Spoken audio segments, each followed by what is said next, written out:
Mic check. How do I sound? Do I sound okay? I might as well do a quick mic check before J-Main pop his ass in here, you know what I mean? Do a quick mic check. Some things, people, I guess, remain the same. Some things just never change. As usual, as you guys can see, my co-host is right on time today, as you guys can see, you know what I mean? I think he's just blending in with the, the black background in there, but he's there. But what's good, y'all? J-Man said he's gonna be popping in just now. He told me he's gonna be in here. He's gonna be here in 10 minutes. It's past 10 minutes, but hopefully I sound good and everybody's blessed. So I might as well just chop it up with y'all a little bit until he pops in here. You know what I mean? I want to shout out a couple of people first of all. Let me shout out Roxas180. Let me shout out Max B. Appreciate you, bro. Bias Gamer 77. See, you guys are the usual suspects. I appreciate that. Delayed Saint, another usual suspect. I appreciate all the people who be popping in right away when I be going live and shit. I really do appreciate that. Retromatic 154. Appreciate you, brother. J Swoles 510. Appreciate you, brother. Cryptic Wilson, thanks for stopping by. You know what I mean? We just shouting out, showing some love. Steph, always here, always supporting. I appreciate you too. Shout out to all the channel members too. We got Arcade in the chat. I appreciate you. We got Gian the Don, my guy. Who else do we got in here? We got King Kovu. Appreciate you, brother. Your daddy Tony, what's up? Who else in here that I got to shout out real quick? Elusive Mage. Appreciate you popping in and stopping by. We got Jay Harvey. That's my brother too, man. Shout out to Jay Harvey. Who else up in here? We got Chris Toston. What's up, bro? Rich Homie Sean. What's good? Who else? King Darian 95. Damn, J-Main ain't changed for nothing. That's crazy, right? You're already 4 minutes late. We're supposed to be that bit. We're supposed to really get the show going, man. Bite Down says J-Main quit already. Oh, man, I'm in the hunt for another co-host. Shit is crazy. The Beer Baron says PSVR 2 equals Dead on Arrival. We actually going to have a really great discussion on the PlayStation VR 2, as well as some other topics So stick around. As soon as J Man get in here, it's gonna get lit. You know what I mean? It's gonna get lit real quick.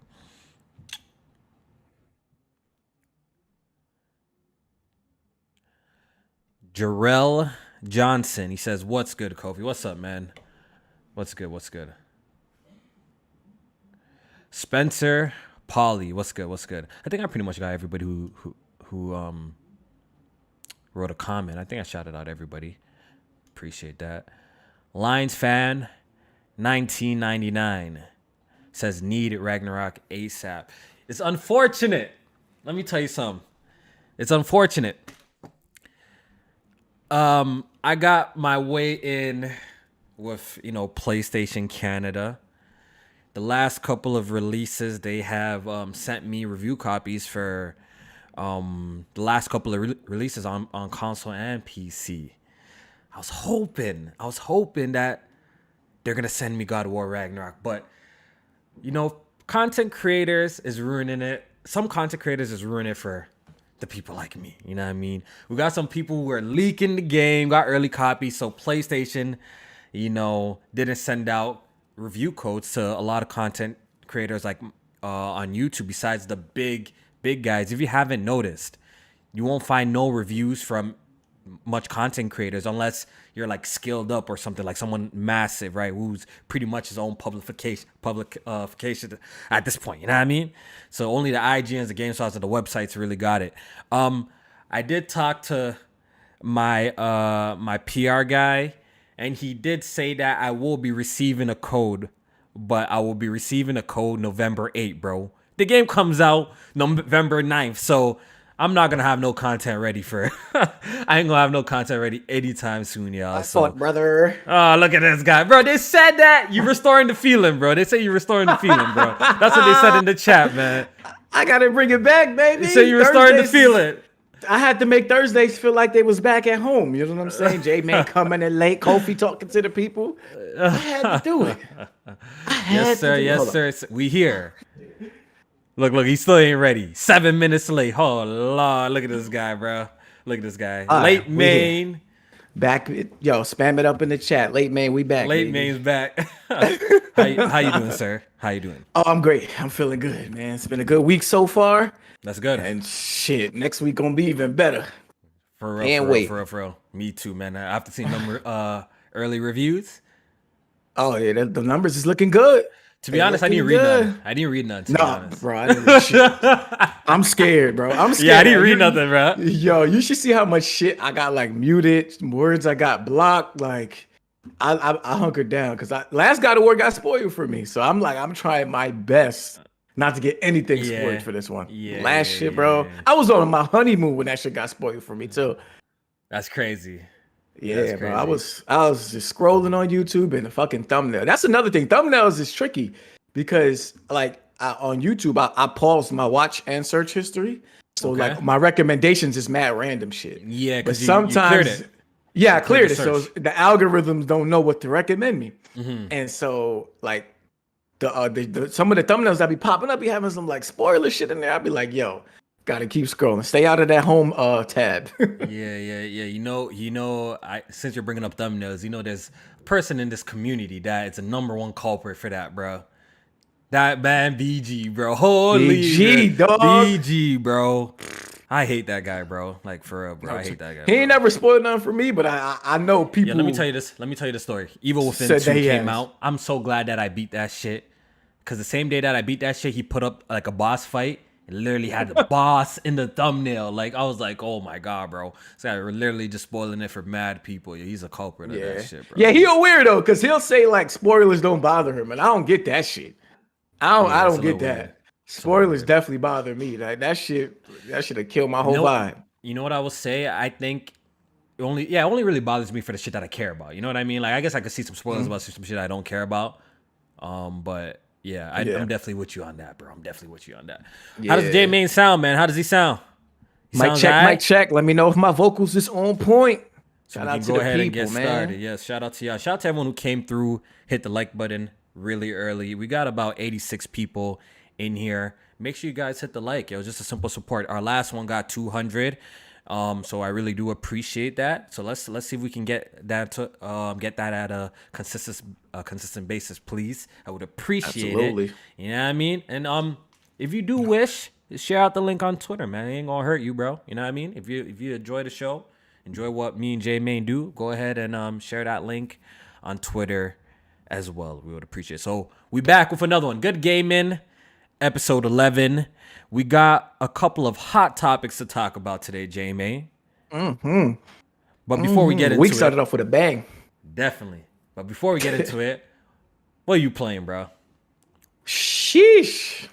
I'm gonna keep it 1,000. I ain't really been playing shit. God, Jesus Christ.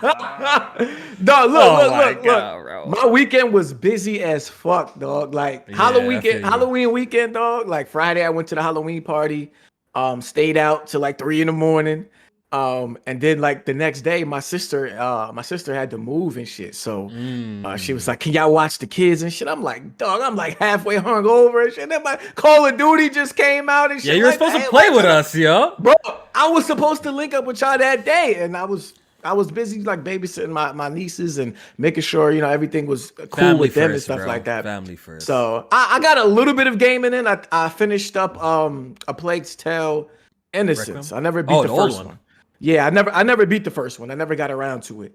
So I did finish that game though. I saw the completion to that, and what'd you think? I thought it was alright. Like it got better as it went on. As you like unlock more of the combat features and the different mixology stuff where she like could use it against the rats or the enemies and shit like that. I felt like it got better. I know it's like a stealth first game, but the combat in that shit is just absolutely trash. Like to me, I would have been okay if they just went straight stealth in that game, like no combat at all, because I feel like it's so bad that when you do actually have to use combat, because there's sections where you're forced to use combat, you can't even progress to the next area. And I think I posted a screenshot on Twitter of the area, like that shit, like locking on to the opponent's head and shit like that to knock him out. It's like, bro, like did they even play test this shit? Like that shit was terrible.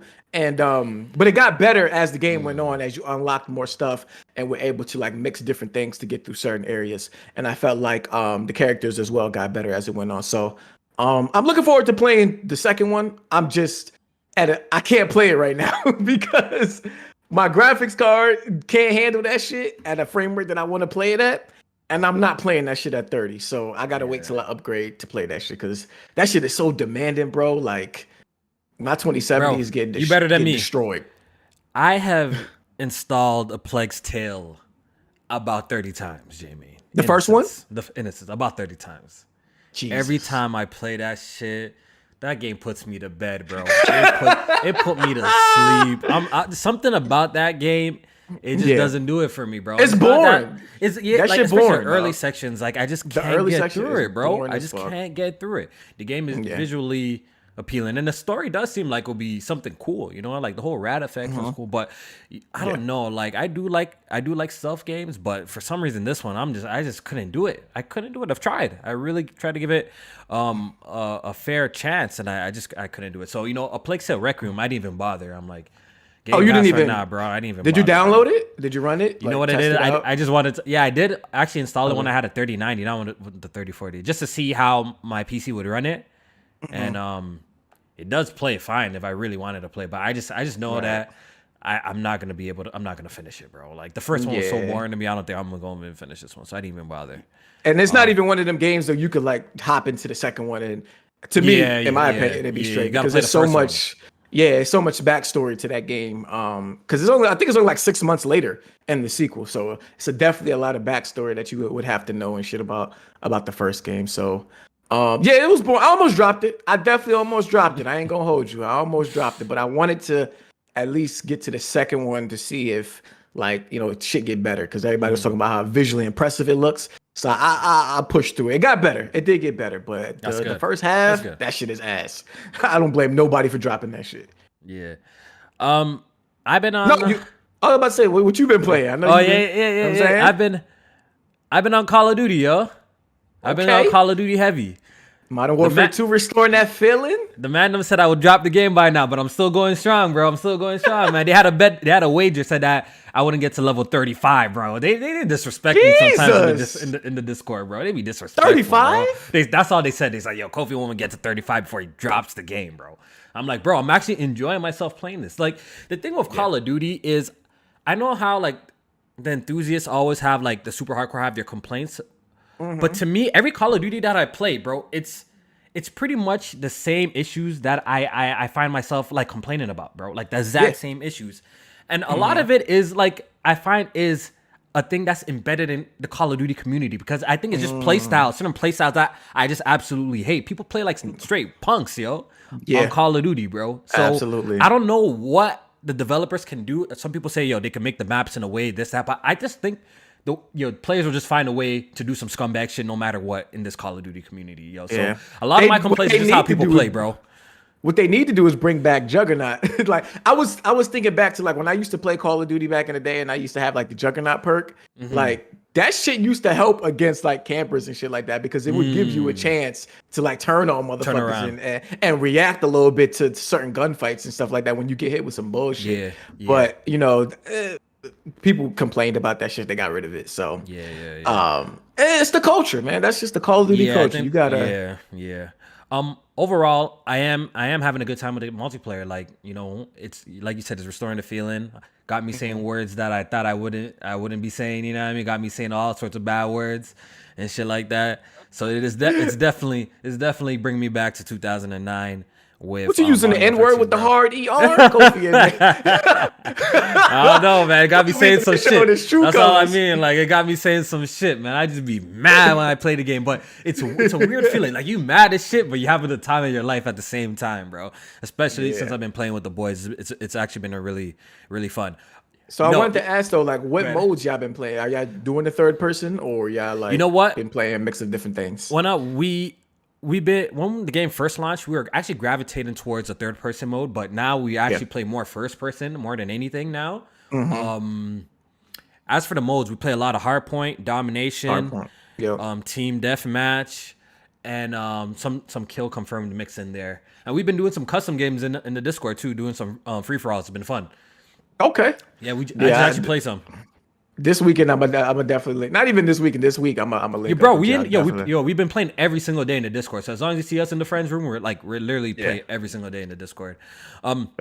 Besides that, J-Main, I think yes, sir. I think I cannot play Nintendo Switch no more. Like, at all. Oh shit!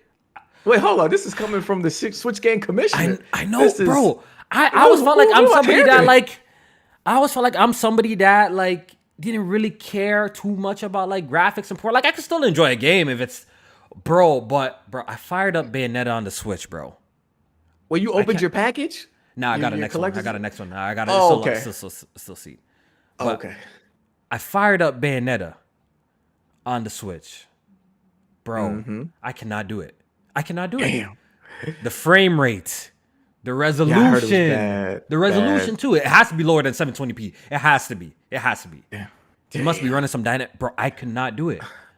I'm like, yo, this game really does not belong on this platform, bro. Like, at least, like, give me a locked frame rate. Not the 720p, but, like, I just couldn't do it, bro. I couldn't do it. So, I think frame rate was, like, bouncing. Man. It's been bouncing around. They were saying, like, dropping as low as 30, but I think it's, like, an unlocked frame rate that can go up to as much as 60, I guess. But I can't do it. I'm gonna wait until the PC. Right now, the PC version is not where it needs to be either, like on emulation. So I'm gonna just wait. I'm not playing Bayonetta on the Switch. I can't do it. And this feeling actually got me a little bit worried for like Breath of the Wild. I really hope like I could still somewhat enjoy that game, because ever since I've been gaming on my Steam Deck, like my eyes have kind of adjusted to games of like anti-aliasing and at least the native resolution that's on the Steam Deck. And, Nintendo allergic to anti-aliasing. Like this shit is so like when I'm looking at it, it's pixelated. Like at times when like Bayonetta, even just the very first section of the game, Bayonetta, like because you're fighting like big boss enemies and stuff like that, right? So Bayonetta's small on the screen, bro. Like she looks pixelated, bro. Pixelated. I'm like, yo, I can't, bro. I'd have to put it down. I'm like, I can't even enjoy this. The funny thing is, I think I'm gonna love this game because I love the first 2 Bayonettas. I'm not one of these people that hopped on the Bayonetta franchise once it hit the Wii U. Like, I actually played the OG back on the 360. I still got my achievements to show for that. So I actually love the franchise. Supported it all the way through, but this one I just cannot play like this. I cannot play like this, bro. I can't. Damn. Wait, so what's wrong with the PC version? Like on the Steam Deck you're talking about, or on the actual desktop? No, actually on the desktop. I tried it out with Ryu Jinx, and I'm getting a little bit of weird like artifacting on the screen and and stuff like that. Some people told me like to roll back my drivers, but I kind of don't want to like go through the headache. I figured out Bayonetta 3 will be a high priority game to get working right on it. So if I give it a couple of months, like a 1-2 month, I'm pretty sure it'll be like flawless on Yuzu or Ryu Jinx, you know what I mean? So I'm gonna just wait a little bit. I'm gonna wait a little bit. I'm gonna play the definitive version on. If only Nintendo could just give us a Switch Pro. Or we need that, man. It's actually really needed, bro. Something that like, because if they plan to like have the Switch have a life cycle that's even a few more years, like I think it's gonna get even worse. Like that feeling that you have right now, it's gonna get even worse because even somebody like you was able to accept the Switch for what it is. You know what I'm saying? It wasn't like you was the dude that was shitting all over it even from the get go. You was like, nah, it is what it is. That's what it is. Yo, at the time, 2017, man, the shit was dope at the time. Right. 2017, 2018, the games I was playing, they were still running great. You know what I mean? But it seems like the games are not running as good as they used to be. Like another example, like Mario Golf, like that new Mario Golf that came for the Switch, like it has performance issues. Like, yo, a Mario Golf having a performance issue, like it had frame rate drops and shit like that. Like now we're getting to a point where the Nintendo first party games are actually hurting from performance when usually the first party games usually ran the best. You know what I mean? But now the first party games are running quality. Yeah, that's what I'm saying. Now the first party games are not even all that running the best. No, so I can't do it, bro. And people tell me to play Xenoblade Chronicles 3. Jamie, have you seen that shit? Have you seen that shit? That boy Neo GameSpark posted. Bro, that boy posted a screenshot on Twitter, bro. I clicked that. I'm like, what is this, bro? It looked like vomit on the screen, bro. I could not do it, bro. I'm like, nah, bro. So what Pixel was the main character? Nigga, what's going on? Nah, bro. I can't. Nintendo, come on, please. Hurry up and drop a Switch, bro. Like, we need that. We need that ASAP. Lord. ASAP. But, yo, Jamie. Yeah, man. We got a couple of major topics, yo. What we getting into? What we getting into, bro? Where do you want to start off first? I think we should start with what started the week off. Our prolific brother, prolific brother, Nebellion. Bellion. He woke up on Monday and seen that Patreon wasn't where he woke up on First he looked at the Patreon number, then he looked at his Twitter followers. He looked back at the Patreon number. He said, "Hold on. bro. Listen, something ain't adding up. Something ain't adding up. Something ain't right here. What? This ain't translated." And then he he said, "I had enough." He said, "I'm out. This ain't working out for me." And that's it. He left us, man. It's no more Nebellion on Twitter. He quit. He dropped his Patreon, and he said he don't see himself coming back, especially with the direction that Twitter is taking with his newfound owner. My guy, that's the cap, bro. Yo, with this newfound owner, my guy Elon Musk. I think Elon Musk is fucking hilarious.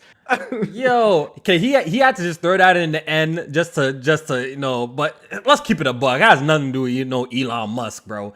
It's the bread, people. It's the bread. It's the bread, bro. This guy looked on his Patreon.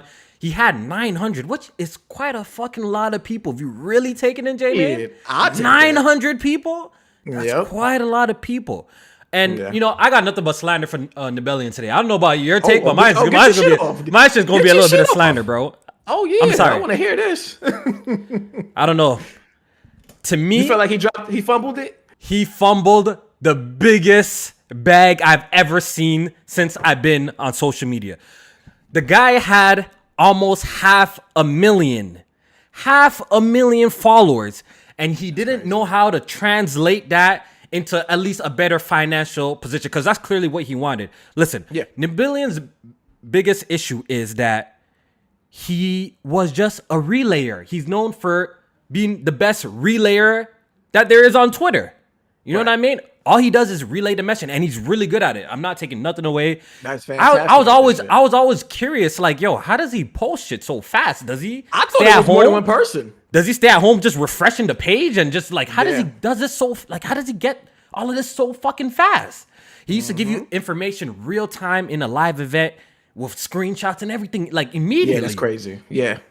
So I was always impressed by that, but his number one mistake was not giving at least a bit of himself to the people.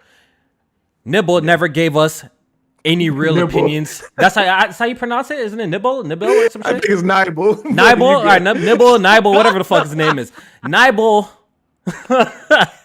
Nibble never gave us anything about himself in the sense of his opinion on what he thought of stuff. He rarely gave us his opinion on what he thought of stuff, right?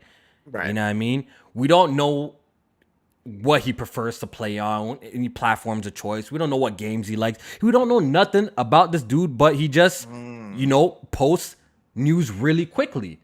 So let's go ahead and read his resignation thing that he posted on Patreon. His farewell. He says, "Today, I will move on from both Twitter and Patreon. There won't be any games covered from me on either platform. I have learned a lot in a short period of time. Unfortunately, I was not able to create an interesting and sustainable Patreon, which is evident in the number of Patreon stagnating during the first weekend and the first of many pledges being deleted during the first week. Okay. I've miscalculated the value of my Twitter activity and realized that it is nothing worth supporting by itself for the vast majority of people. It is not me who is popular, but it is the work that is useful." Facts. That's basically what you just said. Yeah, pretty much what I said. It is not valuable by itself, but a comfortable time saver. I get that now. I was unable to create a reliable revenue stream, but I'm still happy I gave it a shot. And I want to thank everybody on here who gave me a shot as well. I'll look into refunds for recent payments, and I've already deactivated the billing and will likely close this page this week. Then he added a couple of Elon Musk comments, which are complete bullshit. But this is the main reason why he left the platform. And J-Main, my thing is he had 500,000 followers. He had industry support. He had a lot of people that followed him in the gaming industry. Yeah. If he wanted to better his financial situation by doing like this internet shit full time, he could have easily just try to migrate some, even if it's 15%, 20% of his followers, 10% of his followers on Twitter to a platform like YouTube, to a platform like Twitch. He could have easily done a podcast. You know how much bum ass, like we regular niggas too, bro. And we're doing a podcast and we doing some certain numbers. He could have just done a simple podcast, get a boy that he likes, do a podcast. And you know how much that would have translated to a lot more money while growing your Patreon. So I think that he just fumbled the biggest bag personally to me. You know what I mean? Yeah. What do you think about that, bro? I'm going to cut him a little bit of slack in my initial reaction because actually, I can't even cut him no slack because he did it backwards here too. So with the whole Patreon idea that he had, which I did support, I was a Patreon pledger. Actually, I was I think the highest tier he had was $3. So I did subscribe to the $3 tier, which he's promised like a Discord access later. I didn't give a fuck about that. I kind of just wanted to support him because even going back to the PSP days, I used to use him for topics. Like I would go literally to the beginning of the week, copy and paste them shits into the Google Doc, and that's how we had our topics and shit. So I definitely felt like he deserved support from people like us. And so in addition to what he had going on with the Patreon, he wanted to make it a weekly thing where he gives his feedback on all the topics that were relevant for the week. And he did it for like the first or the second week before he shut it down on Patreon. And that was a mistake because he put his thoughts behind a paywall. And for somebody, like you said, as prolific as he was on Twitter, even if he had a 10% migration to YouTube, say if his videos only got 4,000 views, at least that's 4,000 people watching your opinion, your thoughts. And on a Twitter platform where he can share that to, and to his 400,000 subscribers, and then become more of a personality so that people can subscribe more just because of who you are. And he kind of had a little bit of realization in that post where he said it's not him that people were a fan of. It was the idea of the work that he was doing. And so he knows that, but I still don't get why he quit. I still wouldn't have quit. I would have just refunneled my focus into something like a YouTube or a Twitter. I don't think he needed to quit. I think he still would have gotten enough support. Maybe he would have had to go back to his original job or get a little side gig to come up with the rest of the money to maintain a lifestyle. But he should have kept it going because that's 400,000 Twitter followers just thrown away. That's a lot. Yo, J-Man, that's a lot. Once again, the boy had over 900 patrons. For you to garner that much from just making tweets, that's impressive. He's looking at that and being like, yo, this is Pinch versus my butt. You have to really take it in. You don't give your opinion on that. All you do is relay news. And 900 people came and supported you. That's crazy. Imagine if you actually made yourself a little bit more like of a personality instead of a relay, and you shifted that because you want to make bread off this internet shit, right? Yeah. Imagine if you just shifted into just giving his opinion. Once again, there's regular Joes like me and you and a whole bunch of other people that attempt to do this every single day, and we even get some sort of follow. Like he had like a huge head start. Jamie, you're saying 4,000. I think he would have easily be cracking over 10K if he just made videos, YouTube. Right. If he just did a podcast. Yeah, if he did like long if he just did a long form podcast, you would have got mad super chats. Absolutely. You would have been golden. Mm-hmm. My guy, he's loved. People fuck with him though, because we like the work that he does. Like he says, we like the work. So people would have actually be curious to see what's up. And if it has something to do with him not want to be out there with a face reveal, like you don't have to show your face. You don't have to show your face. A lot of people are successful without showing their face. Mm-hmm. You know what I'm saying? So I personally think he fumbled the biggest bag. Personally, Loki, I think he's coming back. That's my bet. I think he's coming back. He's gonna realize that what he's doing is stupid, and he's probably a little emotional. And that's where I can a little bit relate a little bit. Like I get it. Now you kind of seem like, damn, like man, I ain't really fucking with you. It's really just this is what they're fucking with me for. So I guess I could understand you feeling a type of way, but I think he's actually gonna reflect on this decision and make a return. Mark my words, because what he's doing is stupid. All he has to do is just shift over into giving more of his opinion and telling. Just like letting people know who you are. Then I'm sure if you at least a little genuine, if you're genuine, even the genuine motherfuckers get support out here, bro. Like you know what I'm saying? Like J-Man, shit is crazy. He just wasted his bag, bro. He's wasted his opportunity. And he don't have to even like pick sides. Like there's an audience for people who straddle the fence. Like people who because he might have some industry relations. He don't want to hurt nobody's feelings. Like there's an audience for people that don't straddle that fence. And not hurt nobody's feelings on either side. Just play safe, and go on about your business. That's still worth something on today's social media and YouTube and shit like that. So I think he should come back. Maybe he would have to not cover as many things as he used to. That way he can have some time to focus on putting himself out there personally. But I think he fumbled, bro. I'm just say what I said. Nibble, whatever your name is, bro. If you ever hear this shit, go back and make your post again, bro. Or just fucking start like a YouTube while you do it at the same time, bro. You just podcast once a week, bro. You're gonna make more bread. Like, what are you doing, bro? If money's clearly the reason why you stopped, you would have made way more money if you just literally did a podcast, bro. You have a head start over like a lot of people because you were so good at that work you did on Twitter, and you deserve it. You know what I mean? I don't know nobody as fast as you. You know what I mean? So nobody. It's just unfortunate. I don't know. Real time posting up 4 screenshots from the video from the live stream while watching it and putting text to go with it. Like I was like, no way, this is a single person. It's like it's impossible. Even if it was J-Man, he had to be on his computer screen 24/7 a day. Yeah, literally. How else can you do it that quick? Unless you have like a bot doing some sort of like work for you. Like it's crazy. I'm actually curious how he does it. I mean, how he does it, bro. So like for his latter part with the whole Elon Musk shit, and I don't know. I just feel like people who feel like Elon Musk is gonna like somehow make a huge difference with like the Twitter platform. I just feel like they ain't using that shit right to begin with. To me, I just feel like it's gonna still be the same. Like you Twitter to me is not like this platform that I use and I come to on it's a good tool, but it's not something that I'm on here like trying to understand life or come on here to get like life goals and life advice and shit like that. This is something you're supposed to use as a tool to advance other things that you have going on. Stop looking at like the change of guard as something that's going to cripple it, because now you're going to be seeing things on there that you might not agree with. It's shit on Twitter every day that is like that we don't agree with, or that goes against somebody's belief or somebody's religion or somebody's skin. That shit is still here. Like it's been there before. It's going to be here later on tomorrow. Like use this shit for what you need to use it for, and stop taking this shit so serious. So he need to cut that shit out and bring his ass back.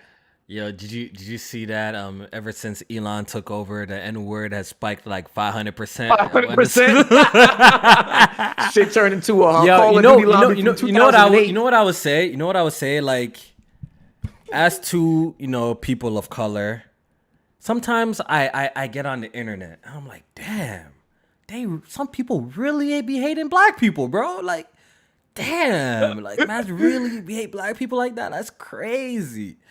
Like it's crazy to see, bro. It's crazy to see. I don't know if it's just trolling or I think it's for the reaction and trolling and shit like that. You think so, huh? I really hope the world really ain't like that. Like, man, hate black people that much, bro. Because people don't do that shit in real life. Like social media is so much not real life to me. Like even when I went to Vegas, I saw Tory Lanez at Vegas, right? Son, that Vegas club, and it's at least hundreds of people in this shit, son. You go on social media at that time, that was like a month or two, maybe a few months after the shooting. Bro, he even said it himself. He was like, yo, I thought Tory Lanez was canceled. Nigga, the whole crowd went crazy when he came out. And he played R. Kelly. He played R. Kelly. And he played R. Kelly music. And the whole crowd went nuts. He was like, yo, I thought Tory Lanez and R. Kelly was canceled. If you go on social media, nobody's rocking with them. The whole crowd was singing all their songs word for word. I'm like, the social media shit not real, dog. It's not real. Yeah, bro. It's crazy. Real, man. It's just wild, bro. But it is what it is. Like you said, like I don't really take what people say on the internet like to heart, because it's actually just stupid, bro. Like there's a lot of people are just like faces, like just looking for a reaction type of situation. So I actually don't come to Twitter. Yeah, I just don't come to Twitter and get outraged. So trust me, that shit don't even bother me, because I know like I don't let that like affect my day-to-day type of shit like that though. But it's crazy how there's just no filters. It's like the Wild Wild West in general on the internet. Like for example, RIP to Takeoff from the Migos. You know what I mean? RIP Takeoff. That shit was absolutely RIP to Takeoff, man. Senseless shit. Senseless violence is ridiculous, man. A simple fucking situation where like everyone should be able to go home and just turn into some bullshit. You know what I mean? So I think I might be numb to this shit, dog. And I bro, thought it would never get to that point, and it's sad, but like that shit happened, and I'm just like, I read it, and I'm like, damn, another. You know what it is, yo? We see this too much, bro, and we see it in front of our eyes every single day. Like we see video, we see we're just sensitive to death. We're sensitive to a lot of things. Like low-key, a lot of us probably struggling from some fucking mental illness of some sort of nature. Yeah, I know I am. Like distress, like because we be seeing this shit and like you feel bad, but like I feel like this is not normal to see. Like man's just on the ground, all blood. It's not normal to see shit like that. So. Nope. It's unfortunate, and it's crazy. You go click like a TMZ post, right away a joke. Jokes are flying. Yeah. Damn, bro. No one gives a fuck, bro. Like that's just bro. That's the culture of the internet. The internet. It's no consequences for shit like that. That's why. Like that's why. And posting videos and stuff like that. Personally, for me, that's why like I don't really feel too comfortable to either be sensitive or show any sort of like I'm hurt or in distress about something. Like you can't come to that shit with the internet, or it's just you're just gonna get fired at. You're gonna get fired at, and you can't come with them type of problems. So like more times when I be going through some shit, like you have to handle that on your own. Like I don't know, I would never kind of come and post too much shit like I'm really going through some shit, because you already know people take that shit as a weakness and they use it to attack you at a later date even, you know what I mean? And it's just crazy, bro. The internet's no game like that. So yeah, man, it's messed up. It's messed up, man. They don't care, bro. Rule number one, the internet don't care. They don't give a fuck. They don't give a fuck. When you come to the internet, just make sure you got, whether it's a problem, whether it's a good thing, make sure you handled it internally first, Yeah, And before then you like come make to sure the you internet, exactly. contacted your family, your friends, and whatever first. Handle that shit internally first, and then come to the internet with it, because the reaction you're going to get might not be what you was looking for, and you got to be okay with that if you Yeah, handled that shit yeah, properly and it first. exactly because it is freedom ring. Because I do understand is whatever you put out there, whether it's an opinion, whatever it's this, as long as you put it out, you have to Yeah, be ready for anything and everything that everything. comes You back. know what I mean? No Yep. matter what, you can't expect one type of response by putting out whether this opinion or this that. You have to be ready for all types of response, whether it be positive, negative, neutral. Yeah. You know what I'm saying? You have to be ready Yep. for all of that shit, bro. But yeah, man. I guess that's Long, you know what long live Nibel, dog. yeah, long live Nibel and rest in peace Takeoff for real, man. Rest in peace, man. That shit's Yeah, crazy. definitely. I want to talk about God of War before we move into anything, Woo! bro. I do want to talk about God Bring of War, them bro. out. Bring them out. Bring them J-Main, out. you seen the reviews? It's him. You seen the reviews? Are you shocked? No. I'm a little shocked, just a little bit. You know why? I actually thought it was gonna fall under the original and get like maybe a 92 or something. Like I always thought it was always gonna be over Yeah. 90, but I never knew it was gonna match the original, original. God of War 2018. It has over 100 reviews on Metacritic right now, which is very impressive. Already. Very impressive. Already. Yep. So like, no, I'm not shocked. I did predict it would be like a 92 on Metacritic, but that was me just in the mindset that from what we've been hearing and what we've seen so far, and based on like how reviewers been reviewing things lately, it's a lot of shit we've seen has been looking like a little bit of the same, you know what I mean, but better. And so whether I think whether how the story is how it's gonna progress or how the gameplay is gonna open up, it would determine whether that score would be like above or below that 92. But you know, I didn't read shit though. I didn't read no reviews. Yeah, I did. Not, I kind not of a looked at. single I can't one. lie. I looked at the score and that was it for me. Just because, and the reason why I was just moving like that because I just don't want to be spoiled with anything. You know, I don't want to be remotely spoiled with nothing. Nothing. So, I know. And because this game for me, like, of course, I want the combat to be better and I want it to open up more. But this story, being that it's going to be the conclusion of the Norse mythology, and there's so many storylines to tie up with Freya, with Thor, with hopefully Odin, yeah. and you know Atreus, and Kratos himself. Like, it's so many storylines that I don't want none of that shit to be spoiled. Like, I think this adventure is going to be epic from the beginning to the end, just because there's so much shit to wrap up. Yeah, I did hear a bit of good things about it through the grapevine, saying that the side quest is much better in this game. They said like the way they did the side quests. They said the side quest is really good. I'm hearing I think I saw one dude compared it to the Witcher 3. Witcher 3 level of side quest. So that's really good to hear. I also heard another complaint that we had in the past was the variety in enemies. Yeah, I'm hearing there's a lot of different type of enemies in this game as well. A lot of different type of enemies. So those are two good things that I wanted to hear. And I'm sure that this adventure is about to be extremely epic. And it got a 94 on Metacritic. I'm excited, bro. I was telling the people the same shit as before, yo. That's I was telling the people, like, out of all the games, bro, they gave me everything early. They didn't give me this early, bro. Crazy. But yeah, apparently, mans are still getting on November 8th, though. So I guess we got to see what happens, yo. What's that? That's the day before, right? That's the day before the game comes out, bro. Okay. Come on, bro. Shit, still might be able to do a little something with that. You know, maybe a little live stream or some shit like that. Yeah, I was trying to drop some content for it, but it's clear that PlayStation is playing this one close to the chest. Like I said, they haven't given this review code to like a lot of content creators. If you've actually taken it in, if you could do a quick Google, like a quick YouTube search, it's usually just the big dogs, the IGNs, the GameStop, the Skilled Up. Nobody else got a code, bro. I think they're trying to do that on purpose to minimize any form of like leaks of story spoilers or anything like that. Because I think they already had an issue with a couple of physical copies getting out, and people were already spoiling shit, and you know what I mean. So they probably try to chill with that shit. So yeah, I think they said like one retailer broke street date by like 2 weeks. Once I read that article, that's when I went on shutdown mode with everything. Yeah. Like, bro, you can't even like if you tweet me and you didn't like verify your email or don't have a profile pic. Oh, I won't see it. Like, bro, I went 0 dark 30. Like, bro, I won't even see nothing, bro. I can't, like, God of War content, I have to go search for it. So if you see me retweet anything God of War, I went to the official channels and retweeted and looked for it. God of War, like, all the reviews that came out, not a single one was on my feed. You can't even contact me if you don't got like certain shit verified. If I shut shit down. I shut it down. I'm not trying to have it spoiled. Like, so, I just want to experience it. Yeah, me too, bro. So it seems like the curse is broken, bro. Oh, the 88 curse. The 88 curse that people keep on saying, bro. If it's in the game that I thought would get a 90, definitively, it had to be God of War, bro. It had to be God of War. Like, when people was thinking it was gonna get in the 80s, I never subscribed to that.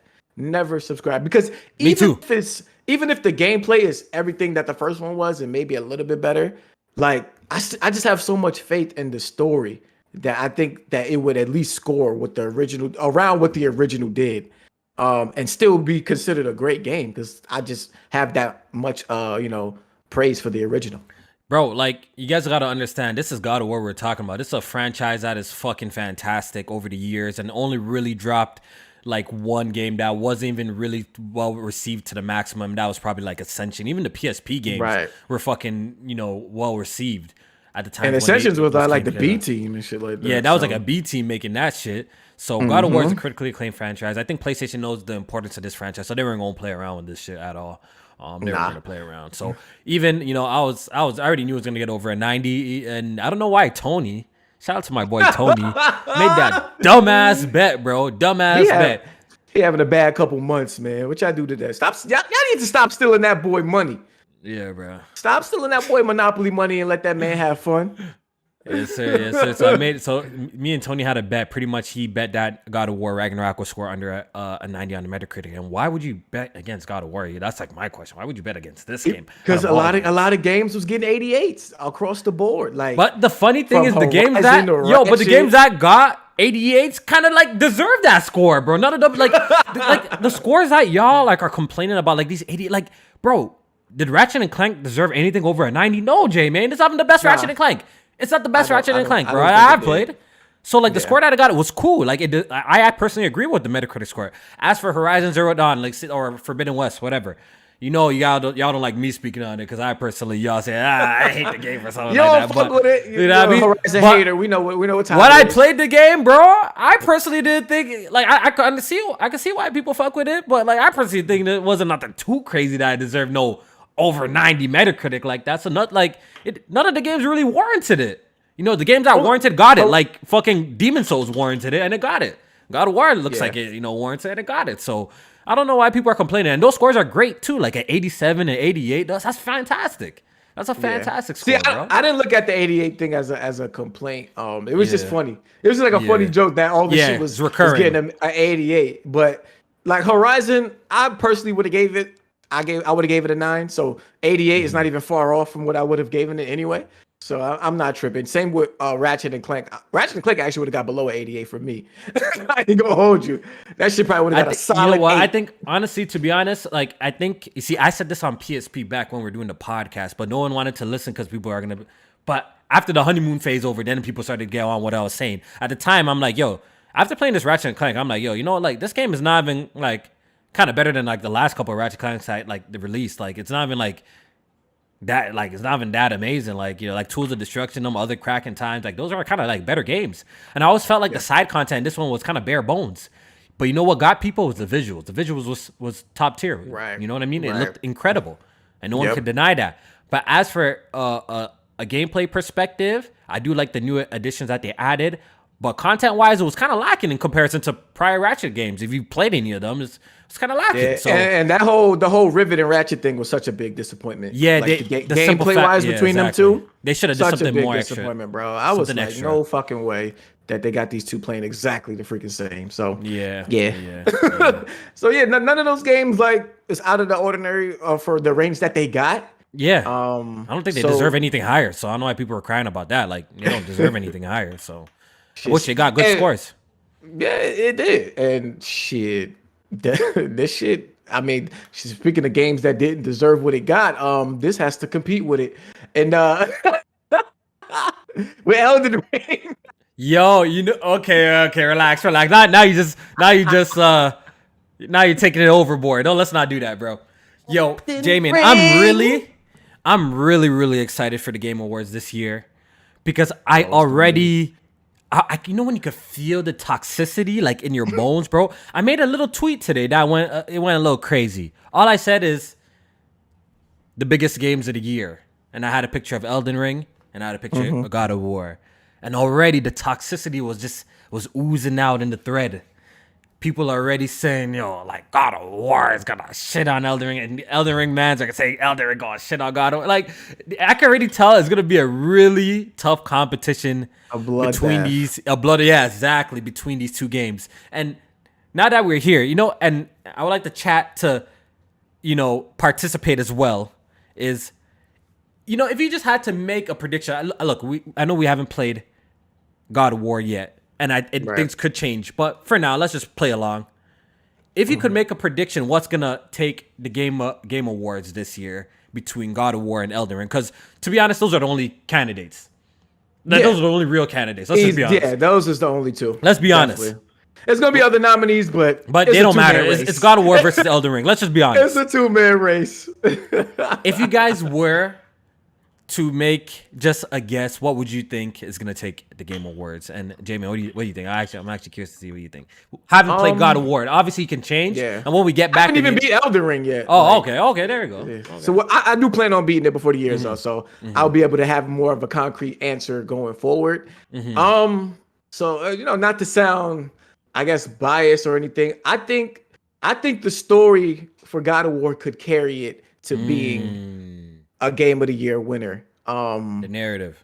The narrative of it, because as good as like people love the Elden Ring gameplay loop and the amount of weapons and shit that you could use, the humongous boss fights that you have, and the cinematic scenarios in those, we gotta be honest, like nobody ever comes to you like, yo, that story in Elden Ring, bro, like Yeah. that shit was 100%. amazing. Like, yo, the way that 100%. the protagonist did this, that's, and that, and the third, like that's not a factor for Elden Ring in my opinion. But with Good God of point. War, I just feel like this industry loves a good story, and Kratos as a character. Like, what was it? Somebody previously was like, "Yo, I played the first 5 hours of God of War and I cried already." The industry loves a fucking good story. Like, bro, watch one man said that about Super Mario Odyssey. What did Jack say? Jack got out here crying, tweeting about it. Look, he didn't say nothing for God of War, bro. When it's God of War, it's okay when a man could come out and say they crying for God of War. When that man said for Mario, what did he say? You was laughing at him and roasting. Didn't another publisher like with the 2018 say like God of War made me a better dad or some shit like shut up, bro. Shut up, bro. Like, cut it out. Jamie, you bring up a great point. But I'm gonna throw this at you. And this is where I think it's gonna get interesting. Like, for me, I actually really don't know. But I think it's gonna be really hard to top the impact portion of Elden Ring. Elden Ring's impact was huge, and its presence was felt online for months after release. Yeah, you can't deny that. So like the whole culture of solo her, bro, and all sorts of memes that came out of it. You have no maidens. Like, it was kind of like of a cultural, like your maidenless. Like, yo, it was kind of like a cultural moment in gaming at the top of the year. Like, let's not forget, like, Elden Ring was talked about for not just the month that it came out. You know what I mean? It was talked about for a really fucking long time. Now, obviously, it's even slowed down, but it still pops here and there in conversations. But Elden Ring was one of those type of games that really took over media. And I'm curious if God of War is going to have that same effect, it being only on PlayStation release. You know what I mean? So I'm curious. So I don't think the platform would matter, because what I think matters the most here is the time that Elden Ring has been out versus God of War. It's only going to be a month from God of War to the Game Awards. Now, that recency bias. See, look at that recency bias. Yeah, too, but it could also work in a negative fashion, because the original God of War 2018 came out in what, April? So it was months of people just boy this and boy that. Like boy became a meme and shit like that. You're right. You're right about that. You know what I'm saying? So like that, like how Elden Ring, like you said with Elden Ring, that came out in what, February? It was February, March, I believe something like that. Like the first 2 months of the year, top of the year, it came out like February, March. Right. So it had like months of being engraved in the culture's mind, and so that's why I feel like it has to be the God of War story that has to be impactful for it to have a chance, and it should. Like I can't see how this story won't like blow minds. Just the thoughts in my head that I got, the direction it could go. Like this honestly, shit, like I don't know. I think it's gonna hit. For me, I can't, like, it's hard for me to say, like, if I had to make a guess, like, I'm just really just picking one or the other. These are two franchises. Right. First of all, I love Elden Ring. People know that. I played it a shit ton, got the platinum. Also been a God of War fan my, like, entire life. I played all the God of Wars, got platinums in multiple of the games as well, played them multiple times too. So trust me, I'm just as excited and hyped to play this God of War. And I love Kratos as a character. So I actually really don't. I feel like they could go both ways at this point. Like I don't have a definitive answer. Like I feel like after I play Ragnarok, then I'll know. I'll be like, all right, this game was different. You know, I would have to play it to really, really know. Be like, okay, this game was fucking different in the sense of like the story, the gameplay, everything just captured me. You know what I mean? But I think it's gonna be an interesting time, and it's gonna be toxic as hell. I'm gonna have my popcorn out, J-Main, ready enjoying this shit, bro. Because really, I got no stakes in it. I'm gonna enjoy both games regardless. But I definitely want to see how the internet reacts to these two going head to head. Could you imagine if Horizon Forbidden West won? Man, I love Horizon Forbidden West, but that shit don't got a shot, bro. That shit don't got a shot in hell at winning game of the year. Not it might win a couple. Actually, we still got a bet on that. It has to win two or more. It has to win two or more. Yeah, Horizon. Damn, Kofi, you trying to clean up? I think yo, this year I've been cleaning up. I won 100 off Jack. I won, and we're talking about American dollars, so it's even more for me. I won 30 off BG. Right? One on Tony. I won off Tony. I feel like I won one more too, bro. I've been cleaning up. I might like make 200 on bets already. Horizon just need 2 awards. Like, James, we got $20 on it. Is it $20? $20. Yeah. I think it's $20 on it, bro. The funny thing is, God of War is like the best looking PS5 game. I thought Horizon might at least took something for the visuals. Yo, I think we might run into another situation where Horizon walks away with no awards, bro. Bro, no. I think so because think about it. 2017 was but take it about it. Won't God of War be in most of its categories that it's nominated in? Take it in though. Yeah, it will. Come on, bro. It's about to get swooped up. I don't think Horizon might even win a single award, yo. But I ain't gonna update the bet though. You know what I mean? We're gonna leave it at that. Go ahead. Double or nothing on that no awards. I'll say $40. It's gonna win no awards. Nah. I'm gonna say the 2 or more. If it wins 2, I owe you 20. If it doesn't win 2, if it only wins 1, you owe me 20, bro. Yes, sir. It's I didn't even think about fucking God of War at that time. Right? Because it's gonna be in this categories. It's definitely gonna be in this categories. Yeah, Horizon Forbidden Awards. Oh my god! Forbidden Awards. Yeah, it went from Horizon 0 awards to Forbidden Awards. That's crazy. I would love to see it. I'm gonna get my shit off on the timeline out of that day, bro. I would love to see it, bro. Oh my god. That's fucking wild, bro. Shout out to the Xbox man's already champion Elden Ring. Listen, Xbox man's Elden Ring is not your savior, okay? The funny thing is, I'm willing to bet he is not your savior.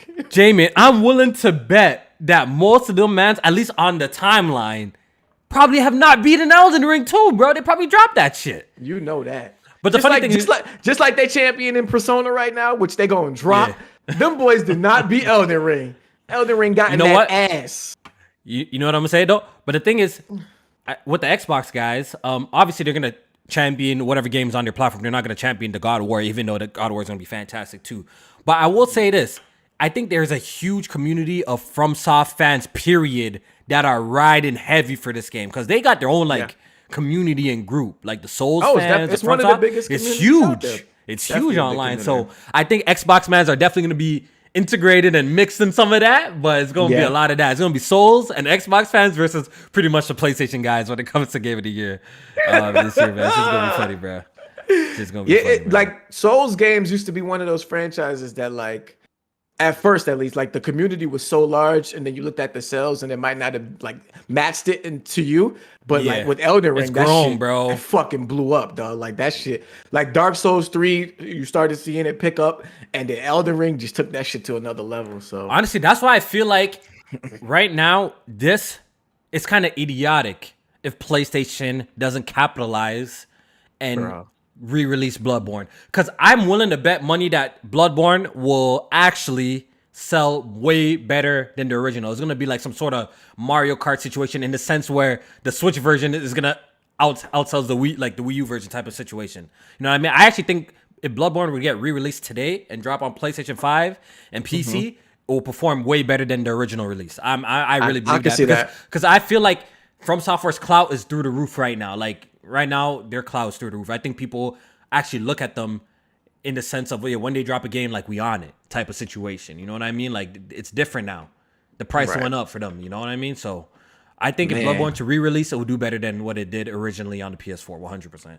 I think like the numbers that we got were like anywhere between like 5 to 6 million anyways. Wasn't for the original? That? I feel like that's like the last. I think reported. It was lower than that. I feel like that was like the last reported number. I don't know what's obviously the updated number, but the last reported number, I remember like they crossed like 5 million sales or something like that.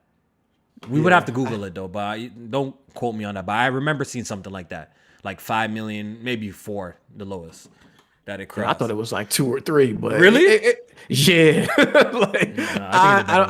I don't remember it being anything higher than that. But shit, if y'all know in the chat if it sold more than that, let me know. But if it would. I feel like it would definitely do better. Bro. It would definitely do better. Yeah. It's a no-brainer at this. It's a no-brainer at this point. Someone in the chat said 5 million. I know I wasn't bugging for remembering that number. I felt like I feel like the last time it was reported, it was around 5 million copies sold, and I think it would crush that record. To be honest, I actually do think so. All right, so God of War, man. Looking forward to playing it next week. Hopefully your boy gets a little bit early. I might do a little live stream for y'all. Maybe you took time off from work, or you got to work? I'm thinking about it, bro. I'm thinking about it, yo. I was gonna call out, but some people at my job know I do YouTube. Oh man, they gonna bag you. And see man, it's on live stream like, yo, what the fuck? You ain't at work. Motherfuckers got a war day. You know what I'm saying? Yeah, that's why you gotta be careful. You telling in real life about your whole online presence. You know what I mean? You don't want to get caught up too tough. You know what I mean? It's crazy. I don't give a fuck though. Like if I really want to call out, I'm gonna call out. Like I don't care. Like taking that mental health. I'm gonna take it a mental health day. That playing games is good for my mental health. So fuck it. I don't give a damn. I can't wait. My hype is slowly rising for this game now. I'm getting excited. Yeah. For a while I wasn't. After they dropped a few like developer diary videos where they was talking about like the combat and how they expanded the violence and the gore and the enemy variety and shit like that. I'm like, yes. And one of the dudes directly was like, yo, we heard y'all complaints about the variety of enemies and fighting the same side bosses over and over. Yeah. So I'm like, thank God. Like, thank God. And somebody even said like some of the side mission bosses are some of the best bosses in the game. So I'm like, yes, please, because I love being rewarded I love exploring in games. So like, I'm a search every nook and cranny that I see possible before I leave an area. So if they telling me like I might come across some amazing boss fights because of that. This game is 100% game, and J-Main, the side quest will be complete, so don't even be coming around talking shit. The side quest will be complete, everything will be complete in God of War. So that's easy to say for this kind of game. Fucking Elden Ring, they got like 100 million side quests. That shit'll take like 100 hours to get through all them shits. Go back and do those. First of all, you know how much fucking mini bosses I beat in Elden Ring? If I show you my mini map, the whole place is pretty much explored, bro. Relax, bro. The whole place is pretty much explored. And you ain't put a dent in that shit. Go ahead. Go ahead and clean that up. Before the year's over, like this narrative, bro. I do not like this narrative. Somebody teach your mans how to squabble. Yo, shout out to the 154 people currently watching. I hope you guys are enjoying the show, man. Yeah, shout out to the numbers. The numbers are slowly rising. You know what I mean? So we're gonna look up. It's gonna be 200 mans in here, 300, and we're gonna multiply. So hopefully y'all enjoying it and just hit the like button, man.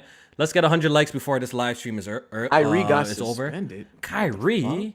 Is it because of his his comments? I don't want to say the word before I get demonetized or something. Right. Oh my, yeah, they suspended him. Lord have mercy. This team don't know how to stay out the headlines. Oh man. Oh, love being a Nets fan, boy. Oh, I would say some shit right now, but we're gonna keep it moving though. Hold on. Yeah, we gonna keep it moving. Keep your channel, my boy. Keep your channel, my boy. Don't even do it. Yeah, we're gonna keep it moving, bro. We out, bro. We out. Bro. I was gonna say something, but we're gonna keep it moving, man. All right, yo. Let's move on though, bro. Let's move on. I want to quickly talk about Call of Duty, bro. Y'all seen it? You seen that shit? Seen what? Call of Duty news, bro. Oh, the sales news. Mm-hmm. Absolutely saw that. Absolutely saw that. Absolutely. I was told by a couple of mans that this game was gonna flop. Man's gonna drop this game. Nah, I mean, the worst Call of Duty ever. The series is in a decline, bro. They just broke the record, bro. They just broke the record. So what was this shit? Microsoft that said Call of Duty ain't really nothing special. Now look at these sales, dog. What was the sales, bro? So they had Call of Duty Modern Warfare 2 launch breaks franchise sales records, and it hit over 800 million sales in the first 3 days of availability. Crazy. Highest opening in entertainment this year's entertainment. Movies, anything. Music. Anything. We know Taylor Swift just did 1.5 million. That she ain't touching Call of Duty. You understand? That's crazy. That's fucking nuts. You know, since we were just talking about Elden Ring, like we got to give it a little bit of a pay our respect to Elden Ring a little bit because it was holding the top spot on the MPD charts, J-Main, all year long. But I'm pretty sure next MPD it's already lost. It's already lost. It's already lost. Like so, it's over, bro. So. What's funny about the MPDs is like I also pay attention to the 12-month charts too, where it shows you like where the games rank over like a 12-month period and shit like that. Like watch how like Call of Duty ranks not only for the month of November, October actually. Not only but for the year, October, but for the whole year. For the year. Like watch where that shit jumps to on that first month of it might even be number one. Like, I think it might be number one. I think number one already. I'm thinking by next MPD, this shit is gonna be number one, and which is nuts because Elden Ring has been literally holding it since launch. I think the last report that we got was like 16 million sold or something crazy like that. So you're telling me, that means like it must have like eclipsed that. Like if it's over Elden Ring, then like the sales are gonna be dumb, bro. The sales are gonna be dumb for the game, bro. It's gonna be dumb. I think the only game that it didn't pass like in history was GTA 5. I think GTA 5 did 1 billion in 3 days. So I think this now ranks like number 2 behind that. So yeah, and I made a little tweet. I know maybe some of y'all saw it, but honestly, if pretty much Rockstar's not dropping a major game, Call of Duty is the best-selling game, at least in the United States and America, every single year, people. Every single year. 2015, Black Ops 3. 2016, Infinity Warfare. 2017, World at War 2. 2018, Red Dead Redemption overtook it. Rockstar game, yep. A Rockstar game. 2019, Modern Warfare. 2020, Cold War. 2021, Vanguard. The one that everybody said it's trash. The game that everyone said they hated, it's garbage. It was still the best-selling video game in the United States of America. No wonder PlayStation is fighting for their fucking life to keep this shit on PlayStation. No other game is doing that shit. What game is doing this? Even on the worst one that everyone complains, it's still the top side. Like only like a Red Dead could beat it or a GTA literally could beat it. That's about it. If it's not Red Dead or a Grand Theft Auto, nothing surpassing this game in at least the United States of America. So that's crazy. Damn, son. They trying to step on this deal, bro. I ain't gonna lie, I know gaming is bigger than what it used to be. Before back when Call of Duty, like original Modern Warfare 2 came out. But I didn't see anything breaking that record like this game did. I didn't see that coming. Yeah. Like I knew this was gonna be big, but I just felt like when Call of Duty was at its peak, like that shit was like I think they were saying like Black Ops 1 did 500 million in one day. Bro, they said Modern Warfare 3, the OG one on 360 held the title, J-Main, at 700 I believe it was In 3 700 days. million in 5. No, they said 5. Oh, in 5 days. Okay. Yeah, they said 700 million in 5 days. That was the record holding for Call of Duty. So that was like probably at its most, hyped or whatever, quote unquote, right? And this clearly the Modern Warfare franchise is a big name. When people hear Modern Warfare, they want to buy that shit, bro. You know what I mean? Like Yep. it's a big franchise, and it's interesting, bro. It's interesting to see that Call of Duty is as strong as ever. As much as people say it's declining this, declining that, whether some games do worse than others, it's clearly the franchise is still extremely influential and very powerful and crazy. It does crazy numbers in the gaming space. So it's shit. nuts. That shit is mind blowing.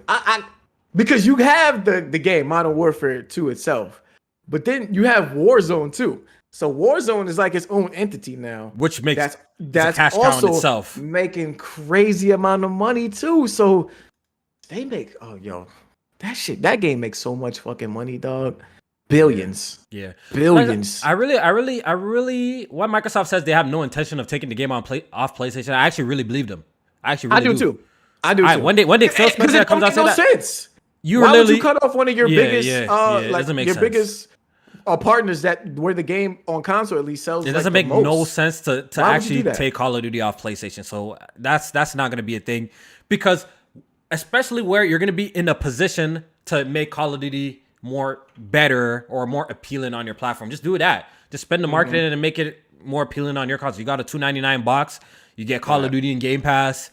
You get maps first, or you get betas first. Like, just do shit like that, and over time, maybe some people like that casual audience might migrate over a time period. So that's all Microsoft really got to do with the franchise, is just promote it on their box, because that marketing shit is a big thing. You know what I mean? Like, that marketing shit influences a lot of people in certain decisions on where they go. So if they have the marketing rights to Call of Duty, and they also have good deals in terms of like, getting the consoles pretty cheap, Game Pass, you could play brand new Call of Duty games day one off Game Pass. And I think that's a pretty good strategy to, like, move more consoles, in my personal opinion. I think that's a good strategy without taking the game off PlayStation. And if the game continues to do well on PlayStation, guess what? You guys win in the end of the day, because y'all collecting.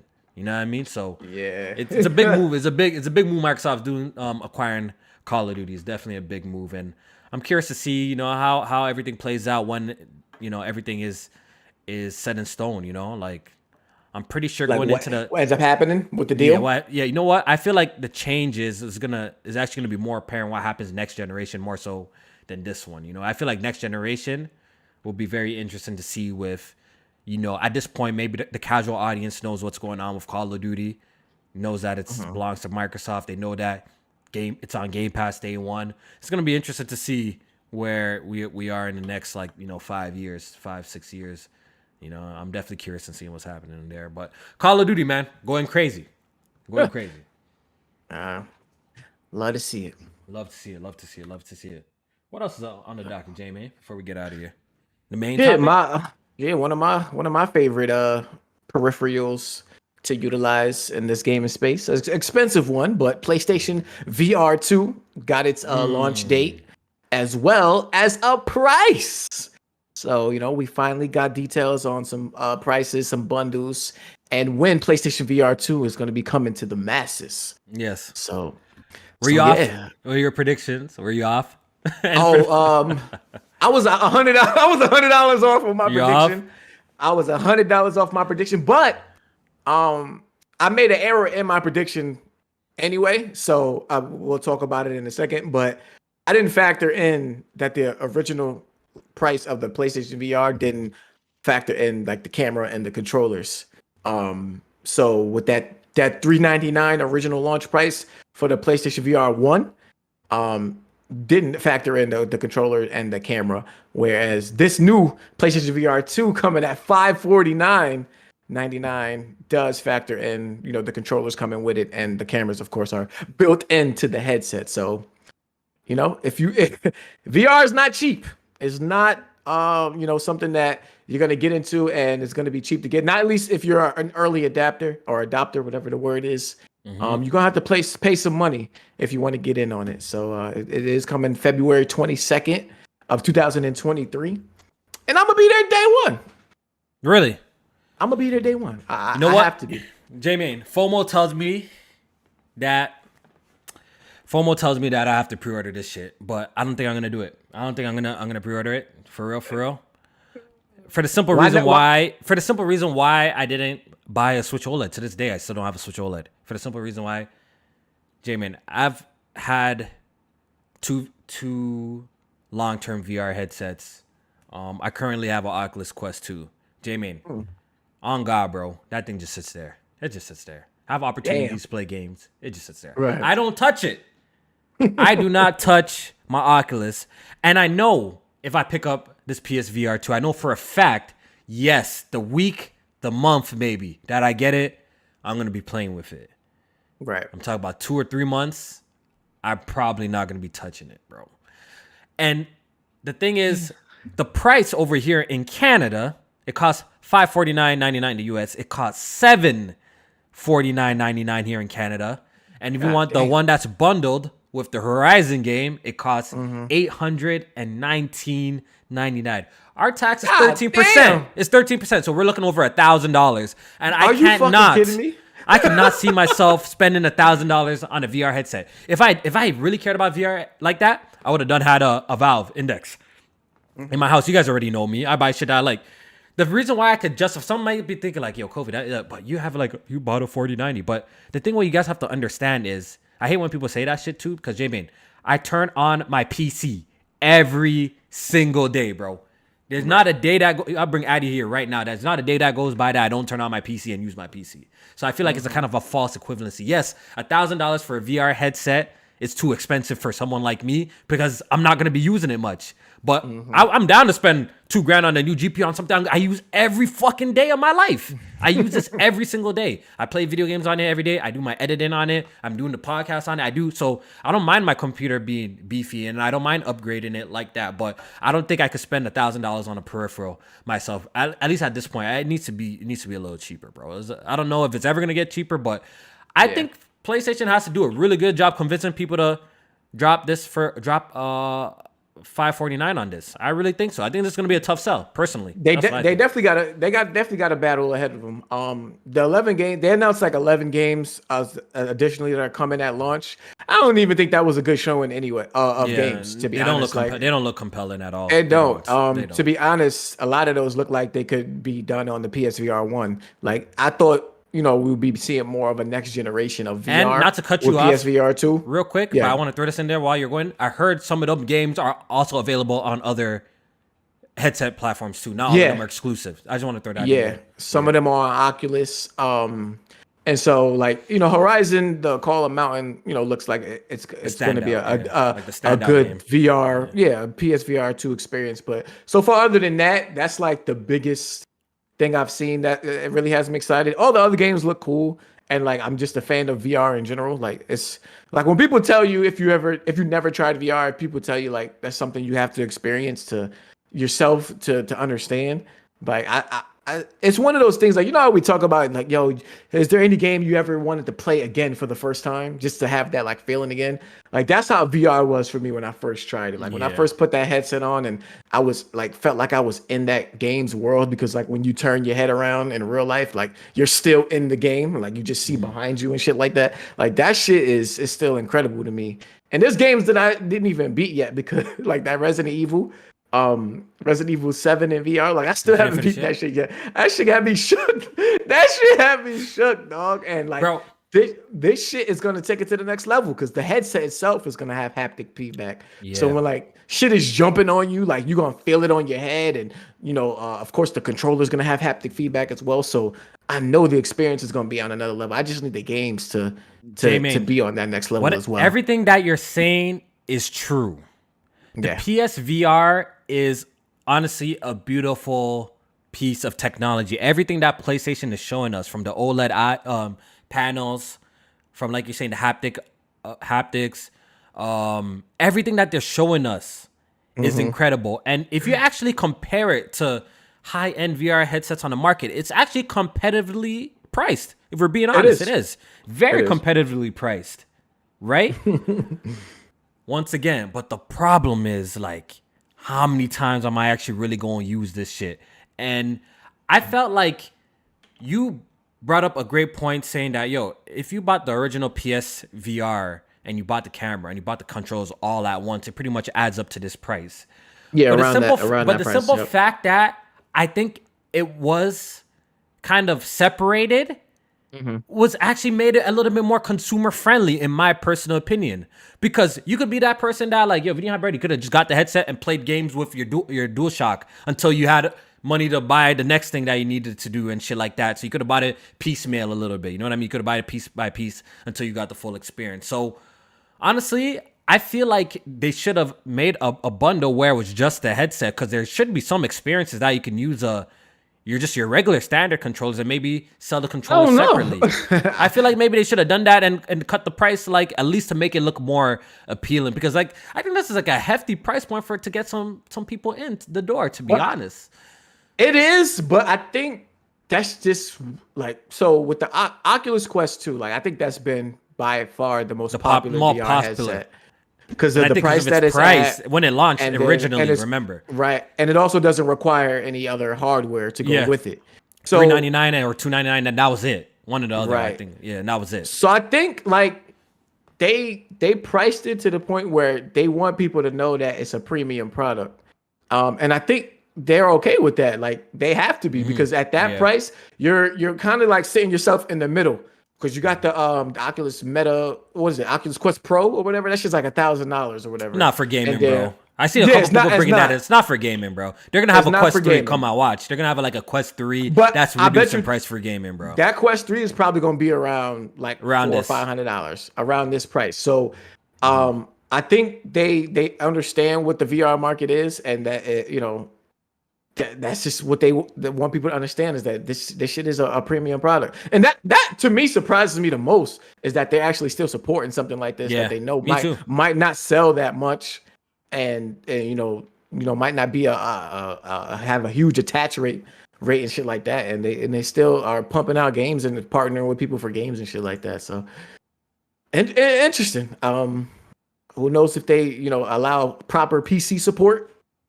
I think that will help too. Like, honestly, PlayStation has been doing this migration where they're slowly putting their IPs on PC. They've already come out and talked about it. At least they said at least a year.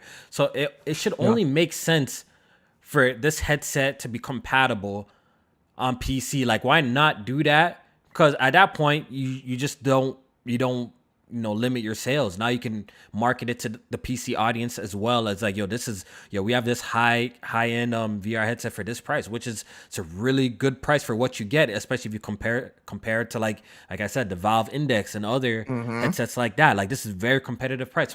So for it to not to be promoted or like have true native support on PC, I think that's kind of a little disappointing, at least for the simple fact, like, at least for someone like me, at least, like, okay, if there's no games available to play it on PlayStation or nothing that I'm interested, at least I could plug in on my computer and see what's available, you know what I mean, and fuck around on the PC with the PSVR 2. So I just feel like it just brings more value to the platform, but maybe they're just trying to use it to move consoles. But I'm curious, how much consoles are they really gonna move? They're expecting people to buy it. Well, over here, the PlayStation $700, right? So $700 console, $700 and $800 VR headset. Yeah, it's over $1,000. Like, I don't think the enthusiasts definitely probably gonna be all for it. But I guess, like you said, maybe they have expectations. Maybe they have expectations how much they plan on selling, and maybe it's not this crazy amount that they plan to sell. So I guess we're curious to see how the masses adopts this. Then, like, I want to see if they actually fuck with it heavy. Yeah. I don't know. I still need to see, some better games though from this lineup of the VR2. They said it's supposed to have like over 20 launch titles. Some of those games probably already been out, so they they might look better on VR2. But I need to see some more standout shit that the VR2 is taking it to the next level, because it has the tech in it. That you would expect the game should, be able to take advantage of and shit like that. So we'll see though. That's a big price, but I think it's an appropriate price for what's in it. Yeah. And I just think it's maybe the wrong time. I feel like that price is gonna really hit different, because I feel like it's kind of like a wrong time too, just in the economy as well. Because mans are broke right now, bro. A lot of people are going through financial like shit. So I don't know. I think it will find its audience. If I was a betting man, I think this won't move as fast as the original PSVR. If I'm a betting man, I don't think this sells as fast. I don't think this sells as fast as the original PSVR. Because once again, the price point, there's not as much SKUs. It's not as attractive as the original PSVR in terms of just a price point. So I'm thinking this one's they're gonna move headsets really slow with this one.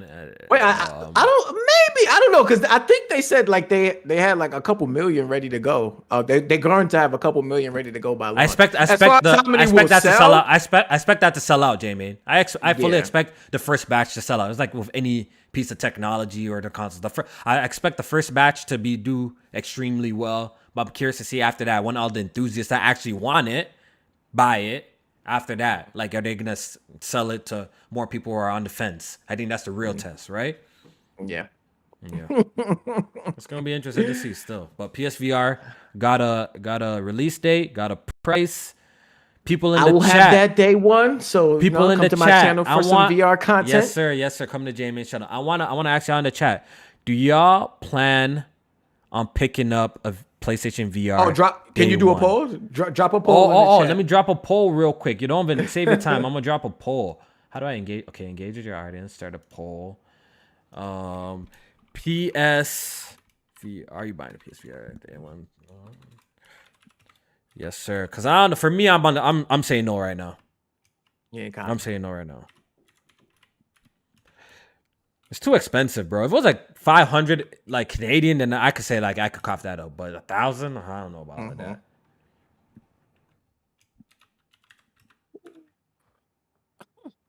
Are you buying a PSVR day one? Question. Let's see. Let's start a poll. Let's ask the community, man. Let's see what y'all saying, bro. And we almost at 100 likes. Let's get it. Let's get that. Hit that like button, bro. Let's get it. Because I feel like, you know what, J-Man? Like, the PSVR has been out for some time. So I feel like for the people that are interested, like already interested. You know what I mean? The people are not that. They're just not.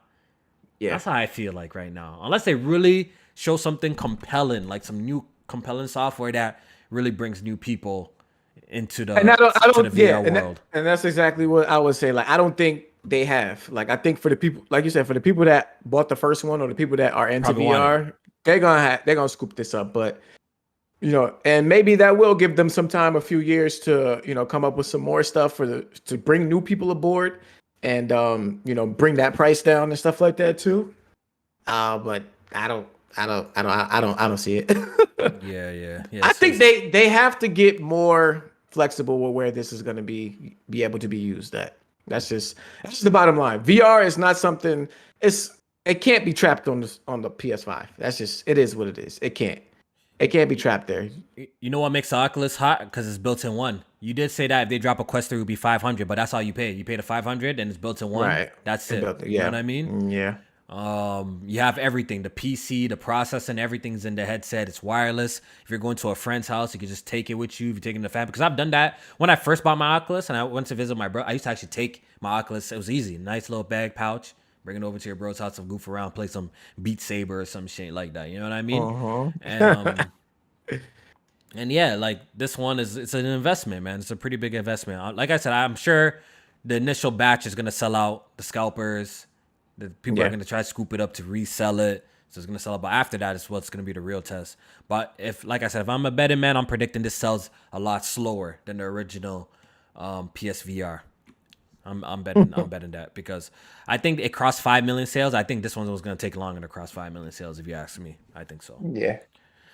We got a super chat donation from King of Games 405 says, if they announce mid-gen consoles upgrade next year and release, would you buy one? Okay. Would you both buy one? Excuse me. That's what I'm saying. If they made a PS5 Pro, J-Man, would you cop? Absolutely. I've been asking for a PS5 Pro since the PS5 launch. You think it's needed right now? Yes. You think so? For real? Yeah, what are you missing? Games can't even run that native 4K 60, so absolutely. You know what it is? I think the technology that they're using nowadays in these games, in terms of like their super sampling, and like they do a pretty good job like of making these games look beautiful on a 4K display. Like, you play Spider-Man, you play Miles, right? You play Miles on the I play on the OLED. That shit looks fucking fantastic. I don't know Nah, I need shit if I'm native, pressed dog. about I don't know if I'm pressed about that, to be honest. Like, if that's your main complaint, like that's not Yeah. true native 4K, but it might be like super sampled. It might be like dynamic 4K. I don't know. Yeah, like nah, like when I be switching back from like performance mode and quality mode, like I'll be tight because that quality mode, like that crisp 4K when you standing still and shit like that, Yeah, I love that, but I will sacrifice it for 60 FPS. Like I of want course, of I want course. shit to be like 4K. I know that's You know, a lot to ask for, but yeah. I need You know something how that I can do feel, that. J May? Maybe I haven't got enough games yet. That's why I feel like I don't want to see that until I get some games, some more games from these guys. Like, we're already a year and some change in. We're about to hit the anniversary actually this month, 2 years Yeah, two of the years. Yeah. PS5.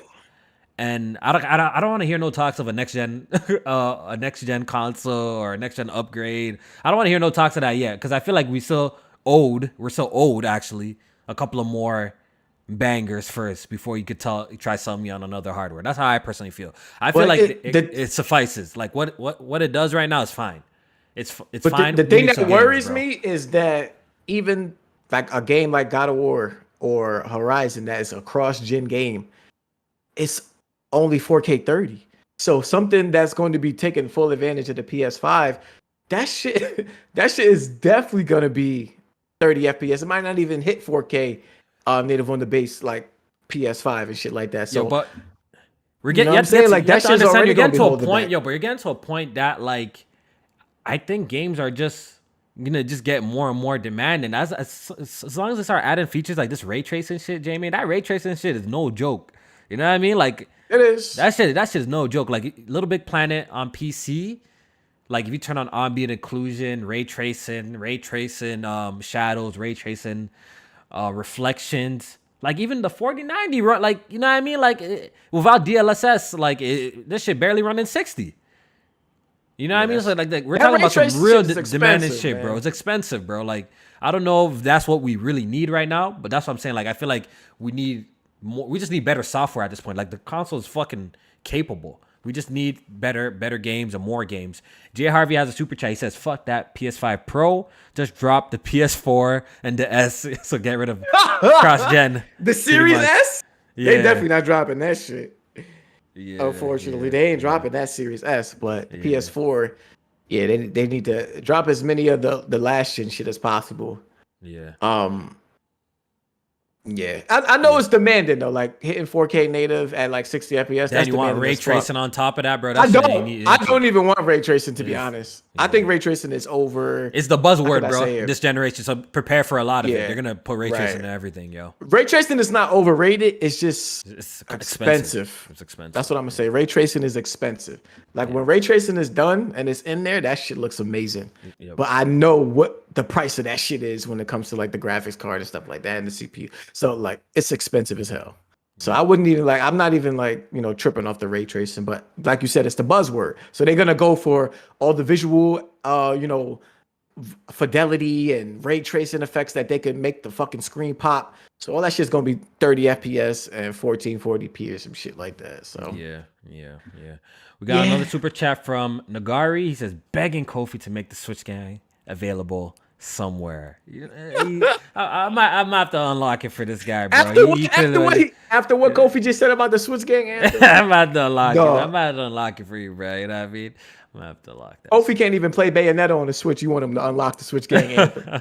Kofi about to delete that shit. That's what he about to do. He about to delete that shit. Yes, sir. And real quick before we get out of here, the Callisto Protocol has been banned in Japan. That was crazy. Yeah, I didn't see that coming. I didn't see that coming. Apparently, it doesn't fit into their rating system because it's just too violent. And I'm thinking to myself, bro, I want to play this game even more now, bro. Like, this is like the best marketing. If I was dumb, I'll be like, this game is so bad that it can't even, it's not even allowed in Japan. That'll be my marketing, yeah, bro. put that shit in the review reel and shit like that. That's what I'm the saying. back of the Like box, banned in like, Japan. Like literally, I'll start the Japan. trailer. It's a bar banned in Japan. that'd be sick. That makes you want to play the game even more, bro. Absolutely. Yeah. The more violence, the better. Yeah, I just wanted to throw that out there. We don't really have to discuss it, but it's been banned in Japan, and I'm looking forward to Callisto Protocol, bro. Me too. Me too. They actually just dropped like two episodes. I don't know if they're like dev diaries or like behind the scenes stuff. So I'm gonna definitely check those out. Definitely looking forward to that game, man. I kind of wish it came out sooner, so it could, be in like the Halloween fall type of vibe that we can get on that shit. Yeah. All right, so I think that's about it, man. I think we covered all the major topics we want to talk about this week, right, Jamie? We didn't miss something. I think okay. Real quick, do you know anything about the PlayStation sales? I think something dropped. Do you know anything about it off the top of your head? Yeah, I think they got some new sales numbers or something like that. The quarterly sales numbers. I don't know off the top of my head. I think off the top of my head, from what I remember, correct me if I'm wrong, but the PlayStation has now shipped 25 million consoles. Yes, if I remember, 25 million. Right, They shipped that. 25 million consoles. So they also said that God of War 2018 has surpassed, I think, like 23 million. 24? I think it was. Yeah, something like that. 20, yeah, so around there, where pretty much like you can kind of guess that it did around like 3 million on PC based on those numbers. Yeah. So the game is doing extremely well on PC, because if you actually go to the global top sellers, like it's usually in the top 15. Like it's steady getting sales. And that's what I think. That's what's like the positive about putting your games on PC, because like over time, like I think it just has a longer life. Personally, if your game is good, it will have a long, really, really long life on PC. As long as it gets sales here and there, the port was good and shit like that. Exactly. So I got the numbers right here. So 3.3 million PS5 consoles were shipped, now at 25 million lifetime. 62.5 million software sold, including 6.7 million first party. Digital software sales are at 63%, so above that 50% threshold of digital sales. So probably next generation, dog. Don't be surprised if that shit is like a digital only console, dog. Yeah. Because the digital, I think Capcom or somebody said that like it's like 90%. I think it was Capcom. Enix. I'm pretty sure it was Capcom or Square Enix. So like 90% digital. One of the two. Yeah. 45.4 million PlayStation Plus subscribers, which is actually down 2 million. So they blamed it on summertime, people being outside. No. I blame it on that bum ass PlayStation Plus relaunch and them neglecting the premium tier, because that was the tier that's supposed to prompt. Yeah, they're down 2 million. They're down in They're down in subscribers, but they're up in revenue. Revenue. Right. And that makes sense, because obviously there's different tiers now, and some people are probably on the premium tier. So pretty much the people are there, they're milking them for even more money, pretty much.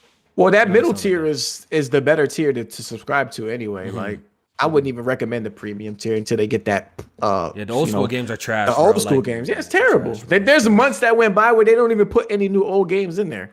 So it's like don't even waste your time doing that shit. But that was pretty much it. Phil Spencer talked about saying it has been too long since Xbox shipped the big first party game.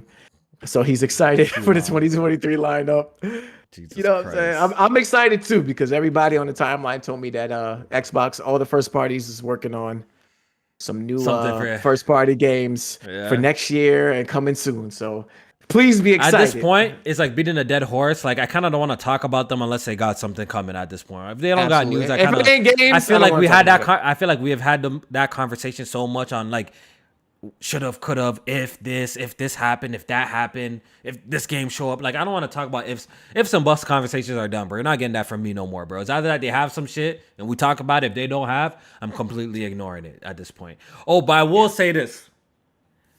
I didn't get a review copy for God of War, people, but I got a review copy for Pentiment. It's even better. Microsoft sent me a review code for Pentiment, and I'm still under embargo, so I cannot speak on it. But I will say this. I will not have a review ready for the embargo. I will say this. I will not have a review ready for the embargo, and I do not know when, if I'll ever have a review ready for Pentiment. So I'm just gonna Yo. leave it at that, and you just take it for what it is. Cause I'm official now, bro. I don't break embargoes. But all I would say is I will not have my review ready, and it won't be ready anytime soon. That's all I gotta say, bro.